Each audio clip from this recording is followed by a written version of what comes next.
Hello guys and welcome to a new Wargame video today by me, Vulcan.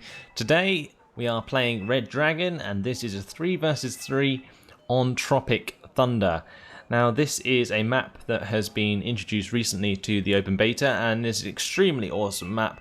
Technically a 1v1 map but often used for 4v4s and 3v3s. In this case a 3v3 and I am playing on the Redfor side. Now there's a lot of speculation about Redfor being worse than Bluefor, and in some ways I would agree, but I think a lot of the stigmatism comes from people not actually playing Redfor. The Redfor side is often less played. People like to play their home nations such as Brits, US, French and so on, and that's why it gets played a lot more than like Russian, Chinese and so on. And I think that's why people don't necessarily understand the strengths and weaknesses of a lot of the units on the Redfor side. So I will try and show as much as possible throughout this video that Redfor is a real contender in this game. So let's go over the teams. On my team I've got Anders Breivik, myself and Kilren. I'm not on TeamSpeak with these guys, it's a completely random game that I just played on my own. Then on the enemy team we have Sharky, Sergius Constantis and Philo. So they put up a great fight throughout this game and it was probably one of the best games I've played so far on Wargame Red Dragon. It's a very long video. This is going to be because the game lasts for the entire 50 minutes, which is something that some of you may be very grateful for, but it's going to take hell of a toll on my voice. So if I'm not speaking as much as I would normally, then it's probably because I'm just taking a little break, having a little sip of water, just to make sure that my voice gets through the entirety of this commentary. So let's just quickly run over what I've got to start off with. I'm starting with 8 MI8 TVs. Now 4 of them, have VDV85s. Then we have 4 of them with Gorno Strelky 90s. I've got an MI8 MTV with some command infantry, which is going to go and capture Foxtrot. Then we've got 3 BTR 70s, 1 has recon in it, and 2 have Iglas, anti-air. And then we've got 2 BMP2Ds, which have Motor Strelky in them. They're basically the heavy ground support of this little group, and 2 ZSU Afghanskis. And this little group here is going to complement this command infantry in Foxtrot and make sure that's secure. Then we can push out from Foxtrot, that's the plan. And then in the meantime, I've got 2 Akulas, 1 KA-52 Recon Akula, and a KA-50 Attack Akula. Then that's going to accompany the push towards the centre at Elena. So Anders Breivik's going to Dmitry and he's going to push towards Elena from this side, and I'm going to hit from this side. That was the plan. And meanwhile Kilren would secure the right. Now I'm just going to slow this down because a lot of stuff does happen at the beginning of the game. First thing we've got to note is that the F-16C blocks come in, shoot down our first aircraft. Now the reason that doesn't have any support is because, as you can see at base, we do not have a CV. I asked Kilren in the chat if he would kindly leave his UAZ 469 behind in order to keep that captured, but it didn't actually occur. Meanwhile, I've got my MI8 MTV landing on the left, and that is going to capture Fedor. Now I would have picked up my unit again and taken it all the way back and landed in Boris. However, Fedor is its own reinforcement point, and the only way that we're going to get a huge advantage in this map is by pushing up on this left side. It's something that I've seen before when I played, and it's something that I really want to show throughout this game because I am assigned to the left for the majority. Now, back to the centre. Super Cobras, engaged with my KA-50 Akula. Now this shouldn't be too much of an issue because the Iglas of the Akula are very, very accurate. They have 55% accuracy, 4 HE power, which should be easily enough to take down a Super Cobra with 6 strength. It's going to have to take 2 missiles to shoot one of them down, and luckily, with a very nice change of altitude by Sharky, he manages to pull the Super Cobra all the way down to below the level of the building. Now, in the meantime, he does hit with one of his own AIM-9 infrared missiles onto my Akula. He flies up a second Super Cobra, and that finishes it off with a 3rd missile. The first one from the other Super Cobra missed. So in the meantime, my Mi-8 TVs are moving up. Now, the majority of the infrared missiles of the Super Cobras are used up now. So the Mi-8 TV only takes 1 and manages to survive. So that's good for me because it allows me to drop off all of my infantry in quick succession and make sure that I've got a presence on this side of Elena in order to push into the town. Now, Gornostroki weren't necessarily the best choice in this case because a lot of the combat was infantry versus infantry, so that's something to consider. But one thing that didn't really matter in the end was that an enemy would decide to use planes against us. Now let's stop again. We still do not have a command in Boris. A massive mistake that eventually gets rectified. But while this is going on, we've got a Vigan in the air, which is obviously anti-air denial, so that's not so much of a big deal. It's just going to maybe shoot down a couple of helicopters. But this Strike Eagle, 4 1,000 kilogram bombs. Would have been nice for me to be able to bring in my Su-27 PU at this point. Let's see how much damage this bad boy does. Bombs away. Oh, hello, Vulcan's infantry. Goodbye, Vulcan's infantry. A absolutely brilliant strike there. Completely knocks out my push from the word go.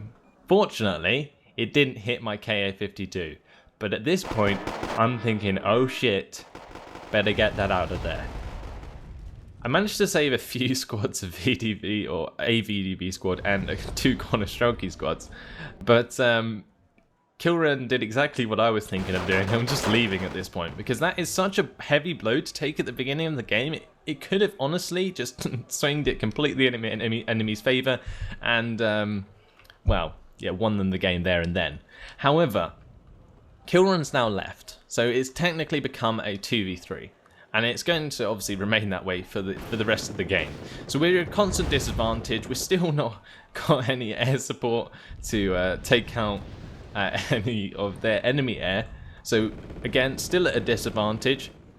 Now, Anders Breivik's got control of all of Kilran's forces. You can see that he's secured all of this lot. And that means that he is now responsible for the defense of the entire right side. So he's going to be having to face off against Sergio Constantinus and Sharky for the rest of the game.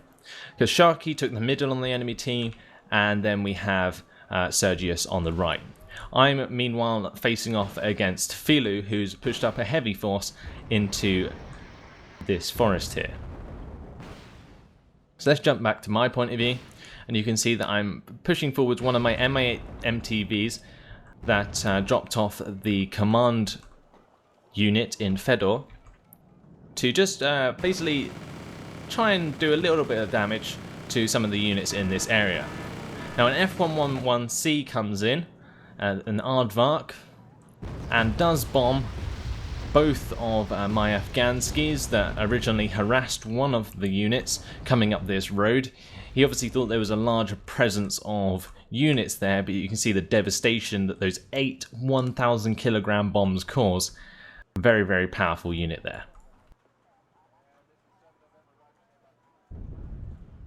So my Resvedka, my only infantry squad in this area, or my only recon, sorry, in this area, and they're heading up through this little group of trees here to try and scout out whatever is in this sort of low tree line. I'm holding my infantry at this point here so that they don't have an opportunity to push into Dmitry. Anders Breivik managed to stop the bleeding on the command points by securing Dmitry. And I've got my KA-52 here just in case they decide to push forwards any units across the bridges, and I can stop them with that. So now, with our side of the map secured, it's just a matter of finding a way in which we can push for an advantage which will allow us to win the game. So I first started out, because we've only just managed to get Boris back, I started out by bringing in some heavy AA. So I've got a 9K330 Tor here, and that's going to sit in this forest at the back. Very long range radar AA. And I've got a couple of Tunguskas, which are also going to sit in Center and Fedor, and provide some backline AA for any deep in, basically any airplanes that decide to fly deep into our territory. Now over here you would have seen a unit get destroyed, a BTR. That was BTR 70 that dropped off one of the Igla squads that I have back here. And basically that was to probe and find out how many HGMs were on this road. I've got some motor Strelki which are dropped out from these BMP2s, pushing up on the left, with an AH-1J Cobra, seeing what he can see. Does get shot down by one of my Igla squads sitting in these forests though. And now I'm being engaged in the middle by Delta Force and US Marines. Needless to say, Gorna Strelki don't last very long against Delta Force. Delta Force being very, very strong at close quarters. And the Gorna Strelki, well, they only got AK-47s and PKMs. They're not very good at all. Infantry versus infantry, that is. They have nice HGMs, but not very, very useful against Delta Force. So, taking the opportunity and then seeing this large expanse of like half the map is just forest on this left side, I do manage to swing around a couple of MI8 TVs with VDV-85 squads in them. They're going to land by splitting them. Now, one of them got stunned, and if the unit is stunned, neither of them will land. So I split them and tell them both to land separately, so you can see that after this MI8 TV recovers from it being stunned, it does manage to land itself as well. So I managed to get both the VDV-85 squads down successfully, and then the MI8 TVs actually managed to kill the VAB T20 that was firing at them in the first place. And we got our PVADs now, spraying down these MI8 TVs, and we also have a fighting Falcon that comes in and tries to cluster bomb those while they're on the ground. That doesn't unfortunately work, because cluster bombs are entirely useless against infantry, so the VDV don't take any damage. But Apache comes up and helps with the PVADs to shoot down both of the MI8s that I had in the area.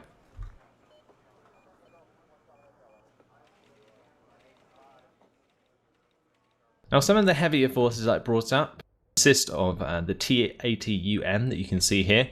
I've got these two BMP-2Ds that I had from the start of the game, which brought in the motor Strelki squads. Then I've also brought up a couple of extra squads of Gorna Strelki. These are going to try and sit on the edge of tree lines and snipe any heavy units that are sitting in this forest. Now, I did originally see that they have got quite a heavy presence in that area.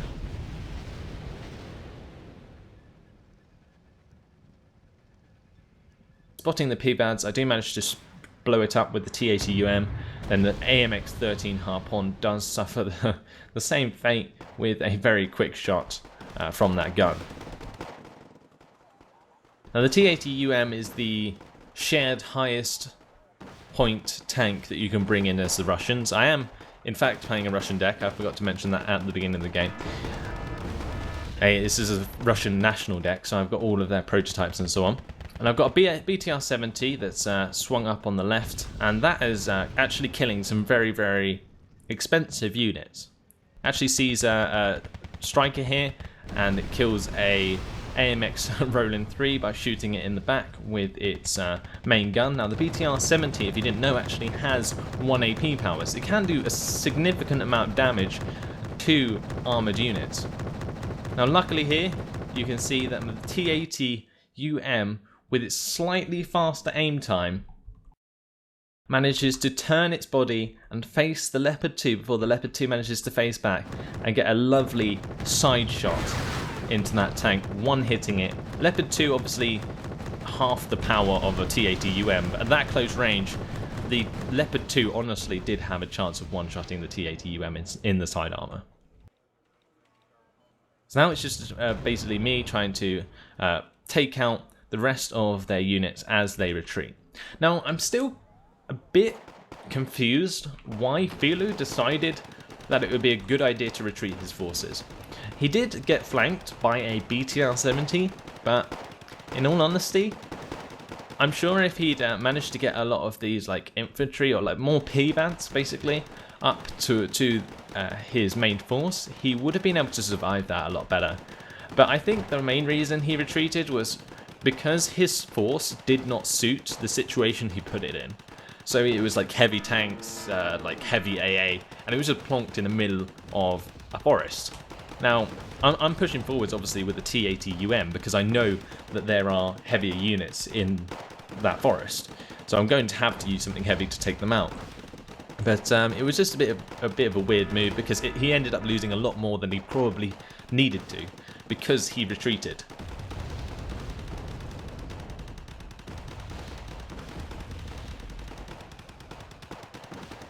So now I'm making use of a MiG-25BM. This is an aircraft made in 1991 and it basically comes with 4 anti-radar missiles. Very, very useful, very, very accurate, 40% accuracy, 28 AP power, 50% ECM, incredible, almost as good as the Raven. Then we get a bombing strike from the Australian Aardvark by Filu onto my forces once again. Now, it's amazing how much damage this does to my T-80UM. The T-80UM was undamaged before those 1,000 kilogram bombs dropped, and now it's on 3 health. Something that I think is ever so slightly OP about this game, that Aardvark definitely needs a nerf, and I think many people will agree with that, because it just does devastate. It basically destroyed my push here, well, the 1,000 kilogram bombs did, in terms of the Strike Eagle, but the Aardvark just goes one step further. It just carpet bombs areas, and although it only managed to panic the BMP-2Ds, doing like 7 damage to a T-80UM is just ridiculous. A couple of Aardvarks on like an airborne deck would just annihilate it instantly. So with that T-80UM being damaged, I bring up an Mi-26, and this is going to land in the opening or clearing behind the forest that we've just pushed through.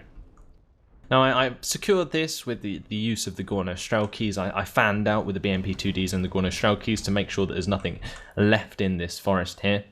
And it allows me to know that I'll be able to successfully land the Mi-26 behind the forest area in order to resupply my vehicles. So now I brought in a second MiG-25BM to accompany the first. We managed to take down an Eyehawk, and a Pivots is now being targeted in the middle of this town.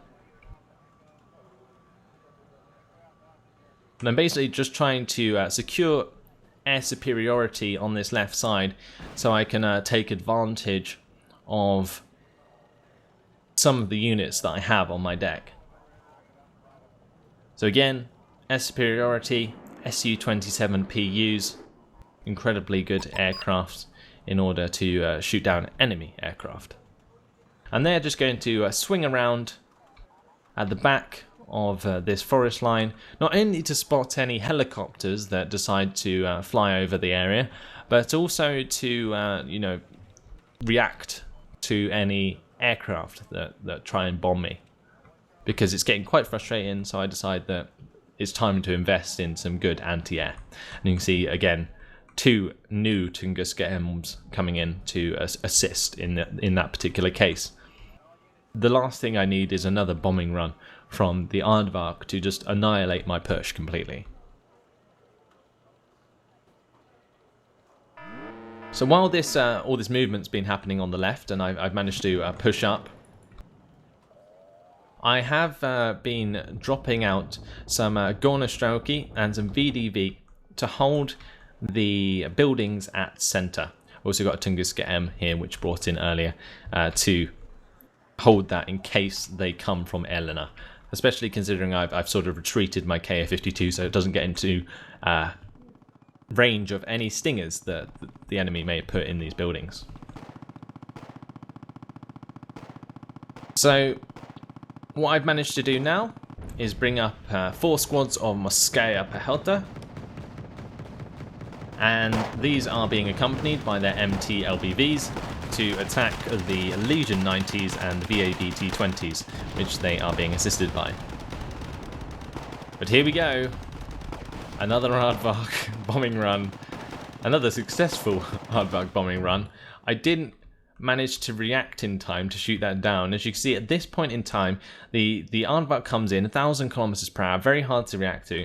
I've got my Su-27P, which I have told to target the Filu, because this is in half rotation. It's not going to be able to get there in time to shoot it down.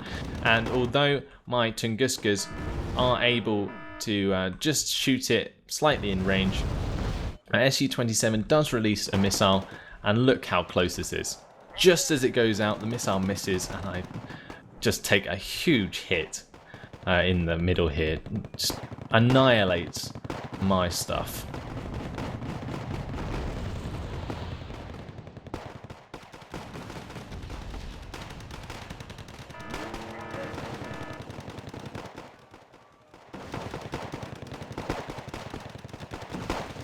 So the Morskaya Pahelta, or Pekota, are actually finishing off the Legion 90 at this point. The Gornostrelki are being peppered by a Bradley at this point. And my Tunguska M's managed to get in range to shoot down an Apache. Now, it was originally just firing with the twin radar cannons. I turned them off manually so that it used a sackless missile to just shoot down the Apache as soon as possible, so that the Apache could not turn and kill the Tunguska itself. Now, one thing that was pretty amazing about this Bradley was it managed to stay invisible for a very long time, and the Bushmaster cannon that the Bradley comes with is incredibly effective. It's got 5 accuracy and a hell of a lot of AP power for an autocannon. If we just take a quick look, you can see it does have a 3 AP power on its autocannon with an accuracy of 30. Its rate of fire is not great, but it's just so powerful, and it can really pick off light vehicles very, very easily. So now, just to make sure that that gets deleted, I push forward my T-80UM, and even though it fires a HGM towards my T-80UM, the Bradley does blow up. Now, I do capture the Hempt and probably should have microed that forward quicker, but because he'd already microed it backwards, it drove back and he recapped that. And now it's just time for me to mis-micromanage my T-80UM to reverse towards the Leopard 2s. Now, this is not a moment I'm proud of, but just as a note, never ever accidentally reverse a T-80 towards a Leopard 2, because this is the result. Yeah. I was not best pleased with that, and that is a massive 180 point blow to my arsenal that I did not need to happen. Front on, I would have had a much better chance. And now it's just left me open to the annihilation from Leopard 2A4s, which managed to kill one of my tanks. Now, just pause it here, because while this is all been going on, I have been microing my Air Force. So I've got my Su-27PU still circling, and I've meanwhile brought in a MiG-25BM to fire at, obviously, its seed missiles towards the AA, so that I have chance to assault these Leopard 2s with MiG-27Ks. Now, the MiG-27Ks have 50% accuracy and 30 AP power, and they have 2 missiles. These two missiles are incredibly powerful at taking out tanks. And you can see with the Leopard 2A4 being taken out by one of my planes, the Leopard 2 is still alive, and I choose this MiG-27K to be the lucky guy to take that out. So missiles away, boom, Leopard 2 is dead. So that's their armor destroyed, and that's one reason why armor is half as prevalent in a Wargame Elan battle and Wargame Red Dragon compared to what it was in European Escalation. European Escalation, I always used to make use of the wonderful 3-push strategy, which was tanks, AA, and HGMs, I think it was. Yeah. And that was unstoppable. You could just push it forwards, and helicopters couldn't get near you. There was no planes in European Escalation, and you could just annihilate the enemy with like a really strong push. Whereas in this now, you've got to be really careful, because he brought in 2 Leopard 2s there, and I managed to snipe both of them in like less than 5 seconds with just a couple of planes. So now, the big mistake from Filu. He's got his 1 aardvark, and I've got all my AA in place, ready to take it down. This has been the bane of my life from the start of the game, and it's finally time for him to make the mistake of bombing a place that has nothing there. The bombs completely miss. I've got my Su-27PUs firing their long-range radar missiles towards it, and I've got 2 Tunguskas also helping out. Boom. Goodbye, Aardvark.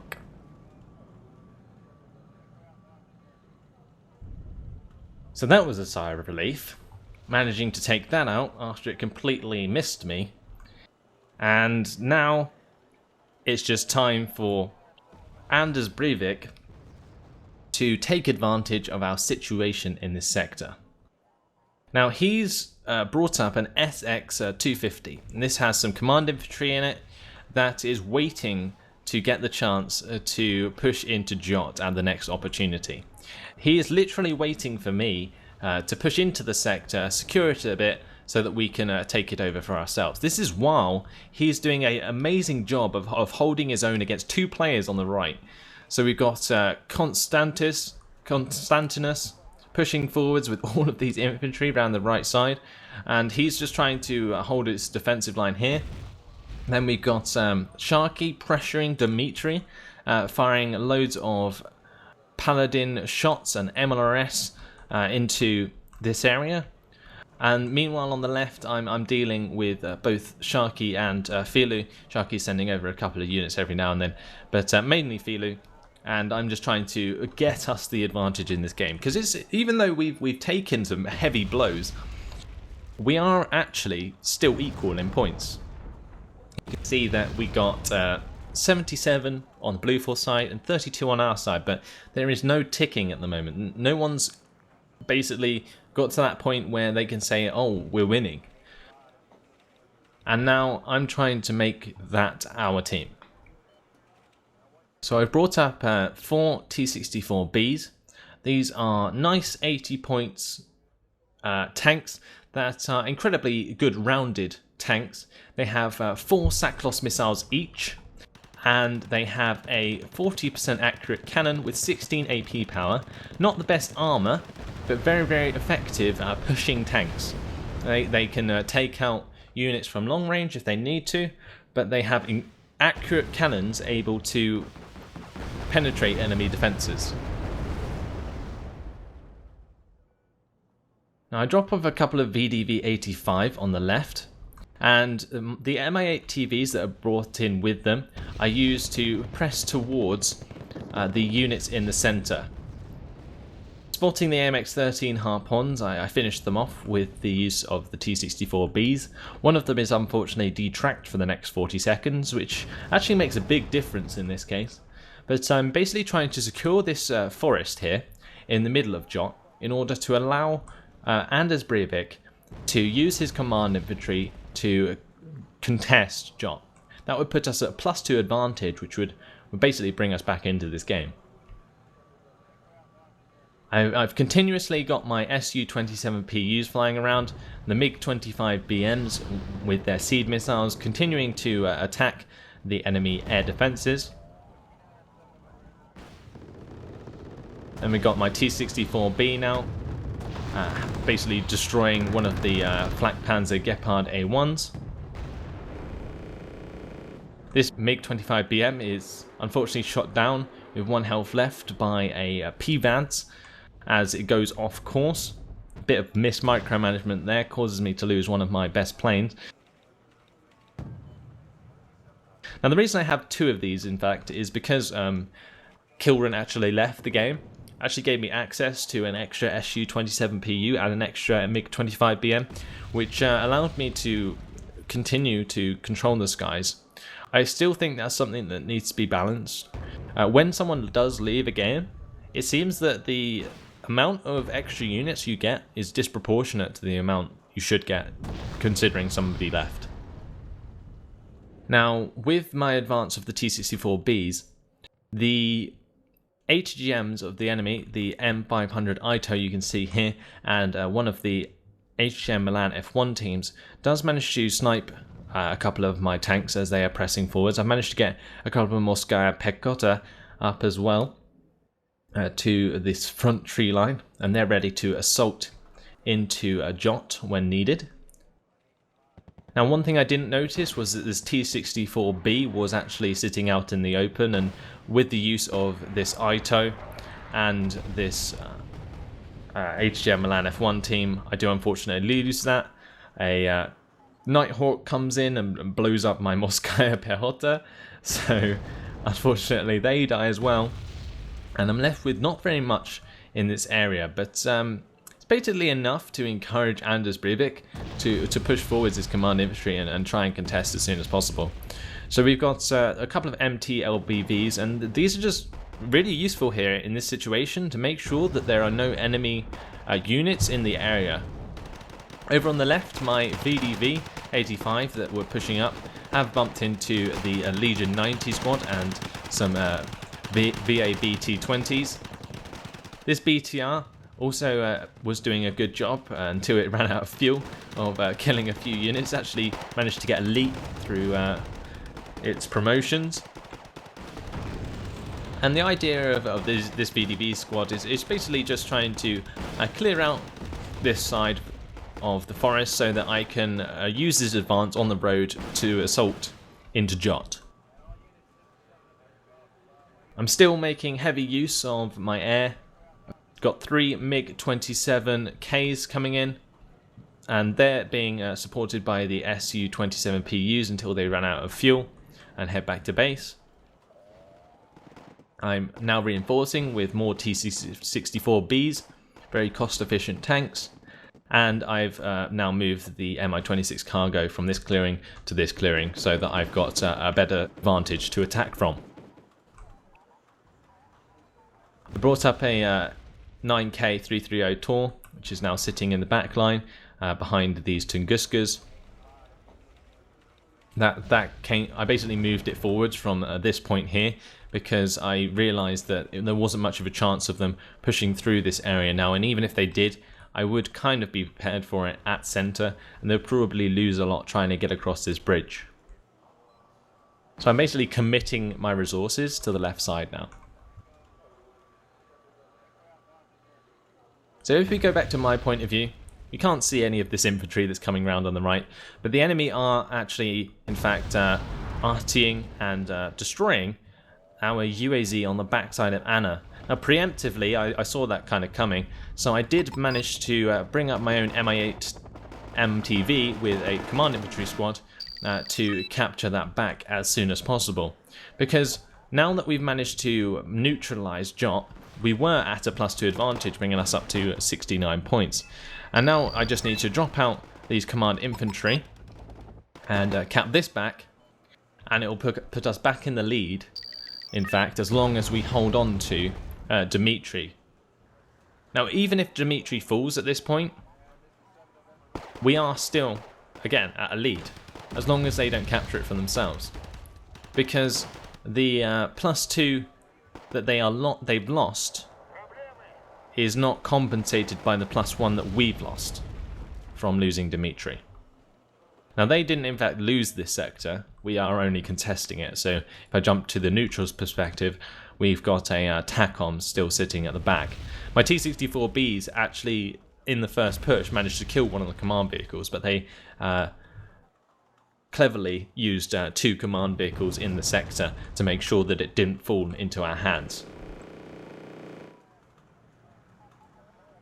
So now my MiG-25BM coming in again, both my Su-27PUs flying in to make their rounds. I've got another Mi-8 MTV coming in with command infantry to doubly secure Fedor, because they've started to arty the backside of Fedor. So if they manage to get a lucky shot onto this squad, then I will have a basically replacement ready on the left side of the sector.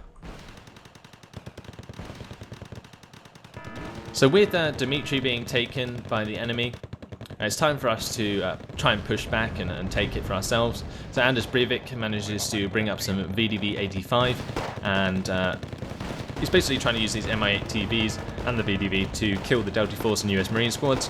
Unfortunately, the US Marines and the Delta Force are in a defensive position, so that's not going to last too long for them. Meanwhile, on the left, I've got my own Mi-8 TVs, which dropped off 2 VDV 85 squads, and they are being used to take down a couple of Black Hawks that were left stray. A bomb does come in from a Nighthawk and blow up this sector. I managed to quickly micro the VDV out of the way of that, so save them, and it allows me to kill a few more squads as I go through Elena. And I'm basically trying to put pressure onto Elena so we can get an even bigger advantage in this game at the moment. Now, where they pushed into Dmitry, they left their flank completely exposed.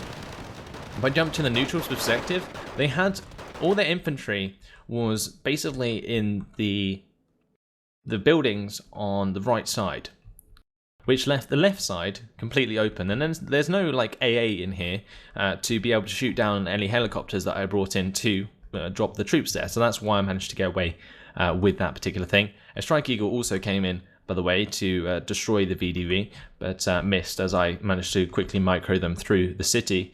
And then they bumped into some Navy SEALs and pretty much got annihilated instantly.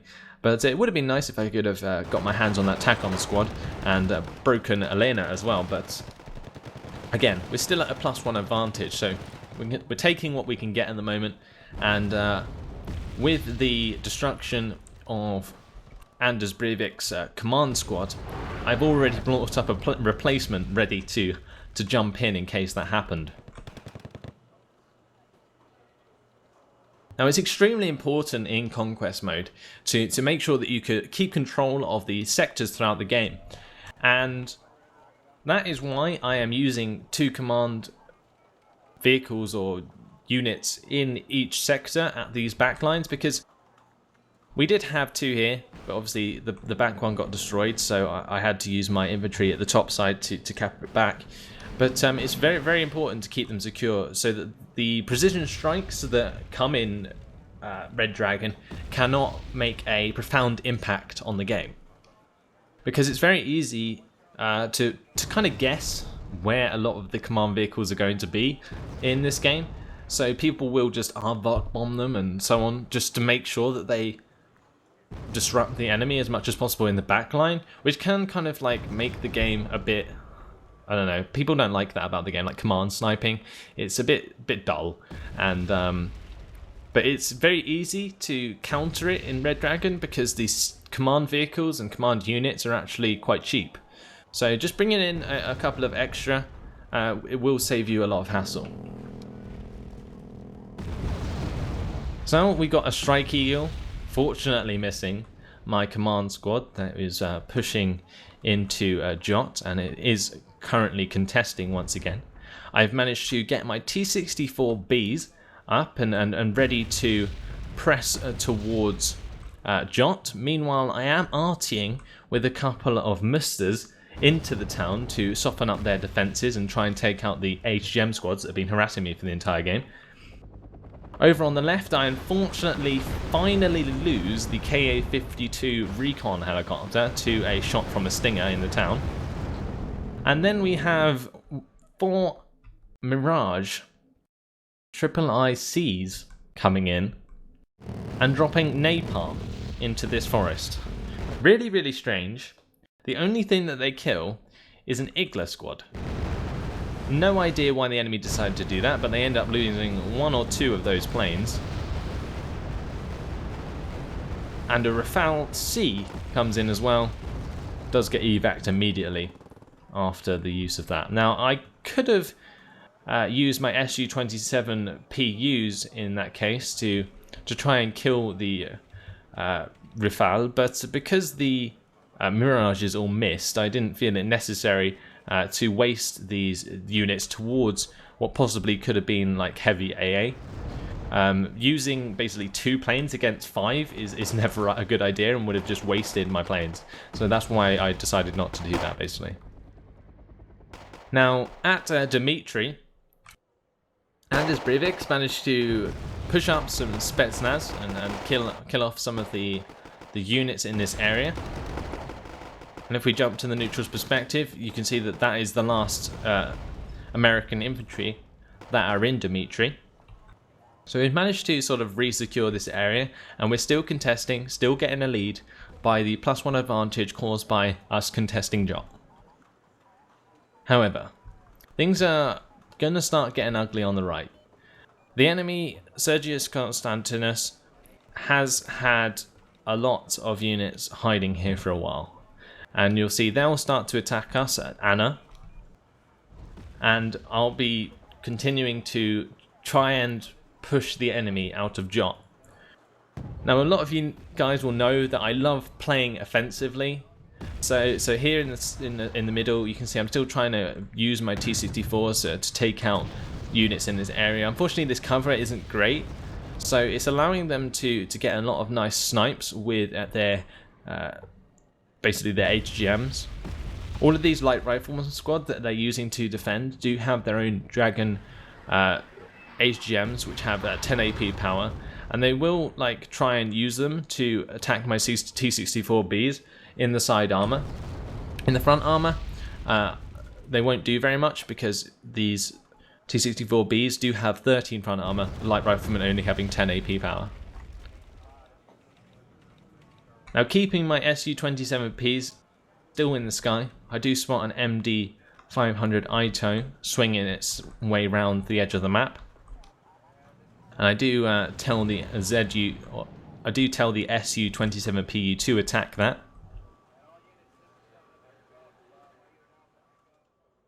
Now, I brought up some Mi-24 VPs. These are basically all getting ready to attack into this town. We've got also 4 squads of Moskaya Pekota and the 4 BTR-70 Zalos. Again, just a bunch of infantry that are ready to wipe out the light infantry from Jot. So I'm just preparing to take them out. Now, the enemy cheekily uses some M109A2 artillery to start arting underneath my Mi-24 VPs, and you can see it does start to do some damage. Something that's really frustrating, and they actually removed it from air-land battle, I believed, but is prevalent again in Red Dragon.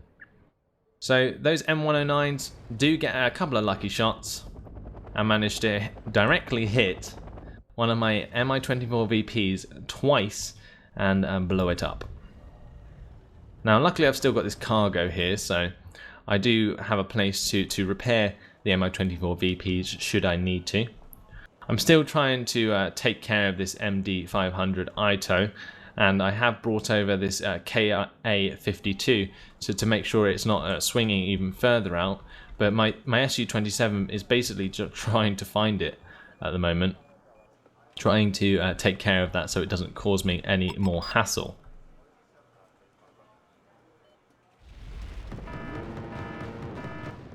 So now you can see that to counter any large bomb strikes, I've spread out the Morskaya Pehota. I've also spread out the T-64Bs, and I've got flanking forces with the BTR Zalos and so on. So that it's not all together.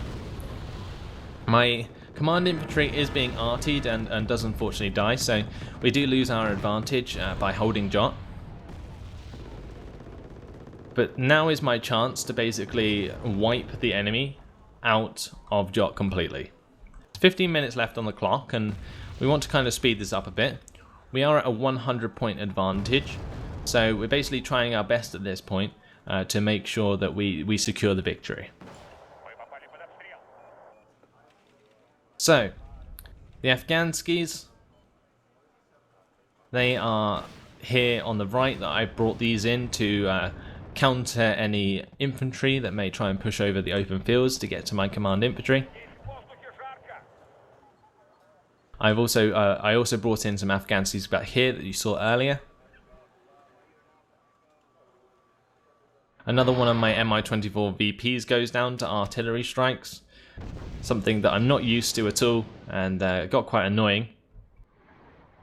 And now I'm starting to smoke any enemy position at Jot with my musters in order to be able to push upon it. Now at the back, the Ito that managed to sneak round did try and attack my command infantry. Got shot down by my Afghanskis that I used to defend. But with the smoke over Jot's town, I start to press forwards with the Moskaya Pehota. Now there's a Bradley CFB managing to stay hidden in this tree line at such a close range, just peppering one of my squads of the Moskaya Pehota. But now we're coming up and advancing heavily on the enemy. Now the Strike Eagle comes in, and once again, goodbye Vulcan's infantry. Incredibly nice Strike Eagle bombing run there. Manages to get away with completely annihilating my forces. Nighthawk bomb comes in, stuns both my T-64Bs. They die very quickly to the Bradley CFB and the Apache. Another Strike Eagle, just to add insult to injury, blowing up and just stunning everything. And goodbye push. It's as simple as that. It was pretty unfortunate. I really thought that would be a successful strike. Maybe if my Moskaya Pehota managed to get a little bit closer before they got absolutely annihilated, we would have been, or I would have been a lot better off. But unfortunately now I'm having to deal with the attack that's carrying on the right side. So Sergius Constantinus has had those infantry sitting there for a very, very long time. And finally, he's decided, with the help of Sharky, to push towards Anna. We've got, what is this? 1, 2, 3, 4, 5, 6 Abrams. We've got 2 AMX-10 RC, or 4 AMX-10 RC light tanks coming up. And I'm pressing on this position as well. A couple of Gazelle Celtics pushing away the Mi-24 VPs of Anders Breivik. And now we're pretty much dancing on thin ice at Anna. And there is not very much we're going to be able to do about it very soon.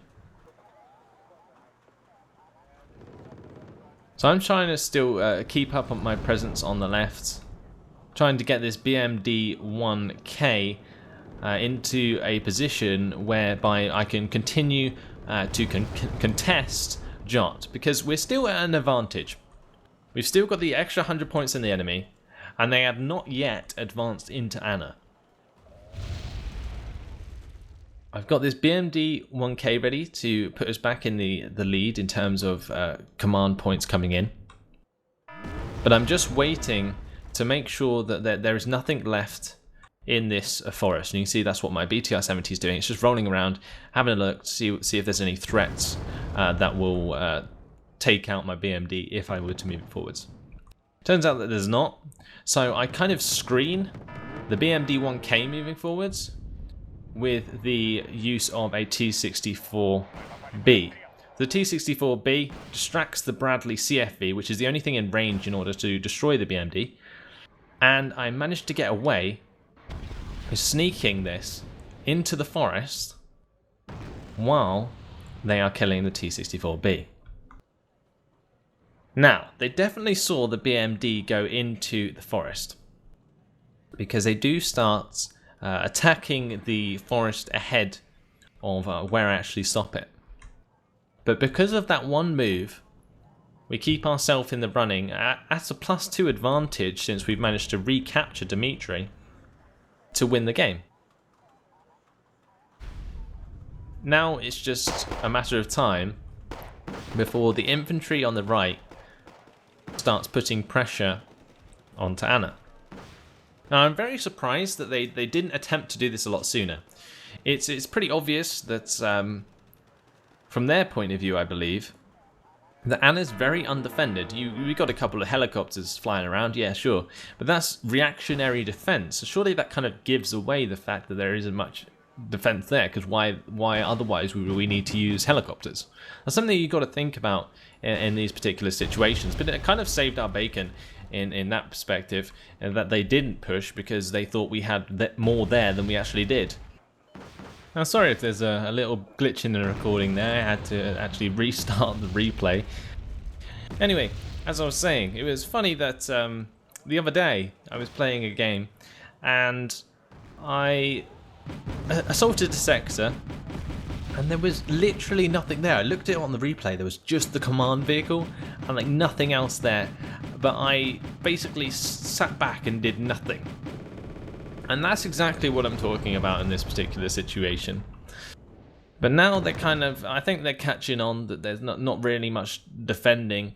And with this KA-52 not having really any armaments in order to take care of these M1 IP Abrams, he literally just suicide rushes them forwards to try and find out where my command vehicle is.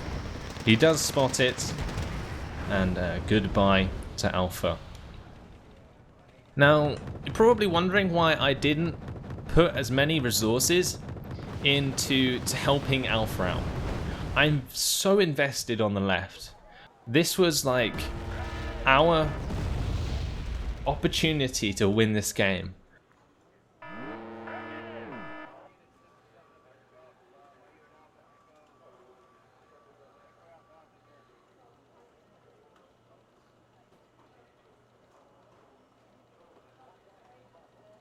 After they managed to knock out Alpha, there wasn't much of a chance of us being able to push back towards them.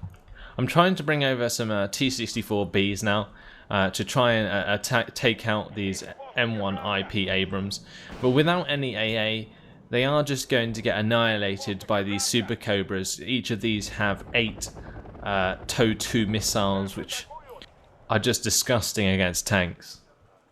And now I'm also trying to deal with the probing of enemy AH-1J Cobras on the left.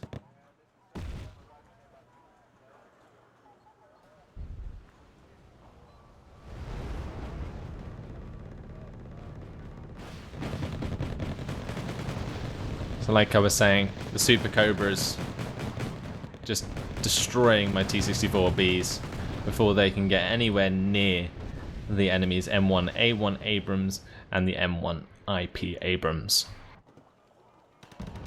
So that's a bit silly of me. I possibly could have brought the 2K22 Tunguska M forwards, but we were getting desperate at this point. We had this 264 point lead over the enemy, and where they'd managed to now, you know, destroy our command vehicle in Alpha and now take it for themselves with the use of this TACOM of Sharkies, they've just done a brilliant job of really screwing us over for the rest of this game.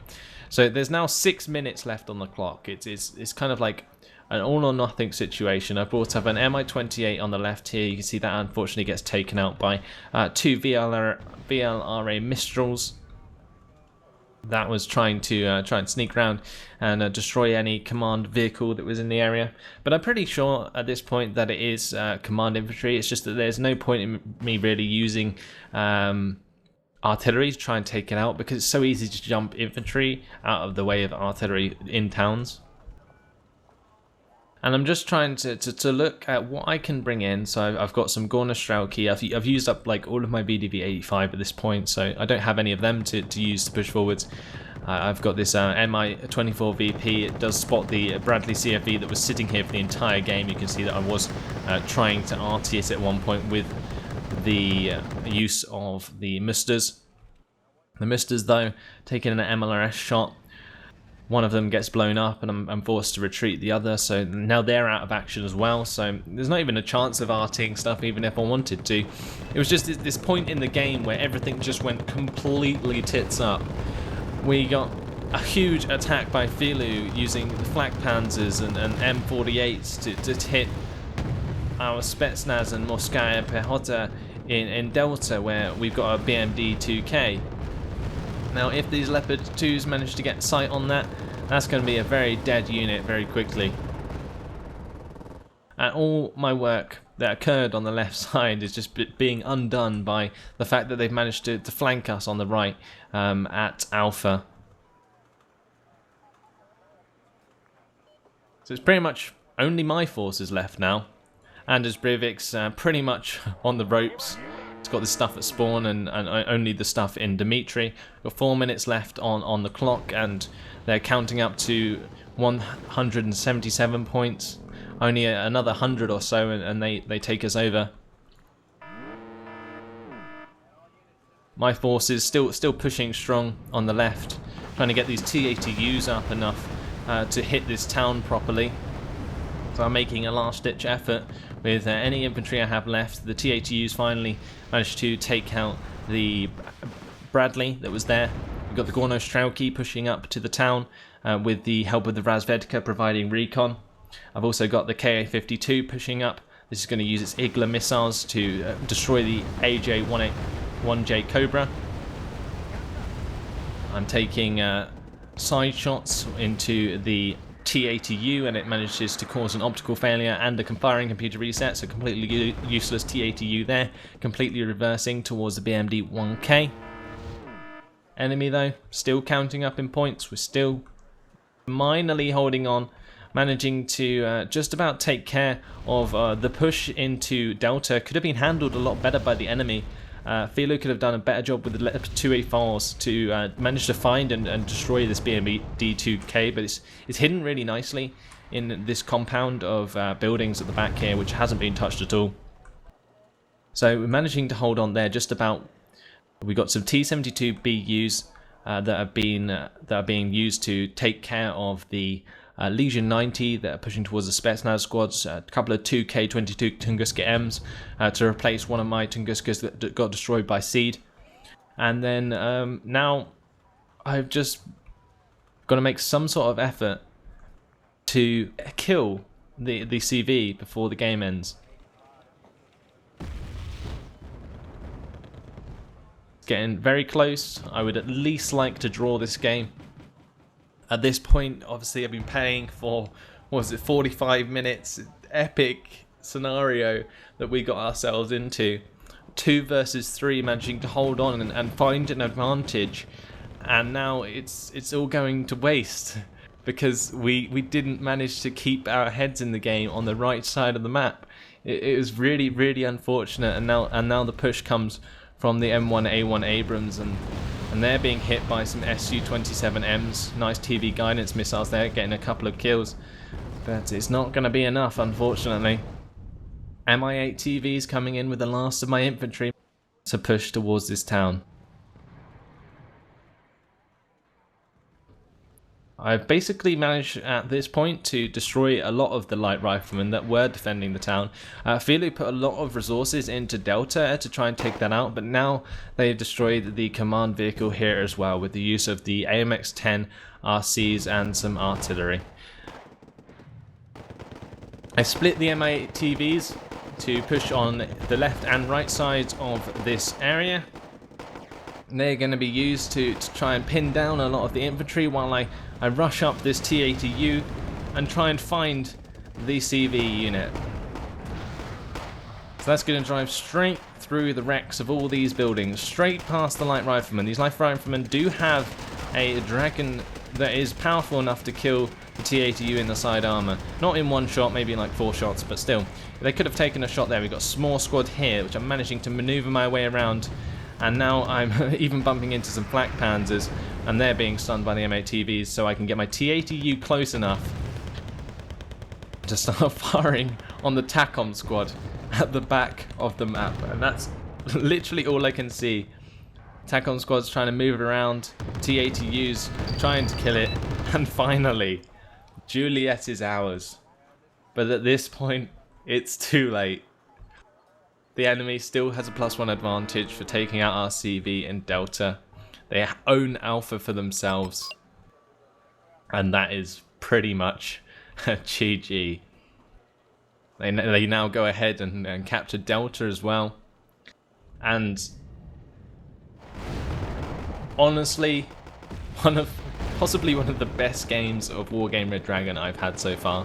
And it really shows off that Redfor can put up a hell of a fight. Like, the T80U there manages to drive past so much infantry and just kill the enemy CV. Now, considering how ugly that game got towards the end, I think we did pretty well in terms of score. You know, we got like 5,000 kills, nearly 6,000 losses each.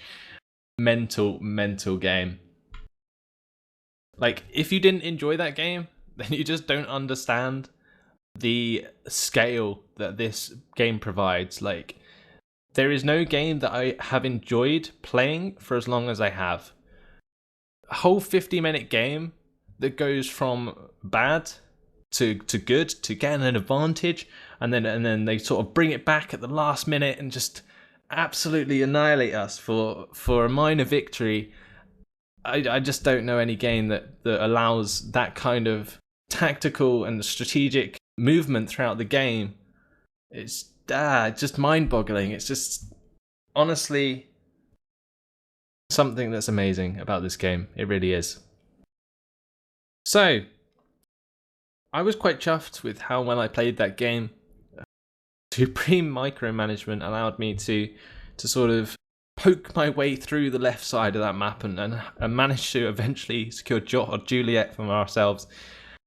It was unfortunate that on the right side it just met breaking point and just collapsed, but really well done to Anders Breivik there. Worked really well with myself to hold off Sharky, Sergius and Filu for as long as possible. Like, I almost feel emotional. It's really awesome. Okay, thanks for watching, guys. I'm sure you've heard my voice for long enough now. If you've watched the entire way through, thank you so much. But indeed, hope you enjoyed it. Thanks for watching, and I'll see you in the next video. Goodbye.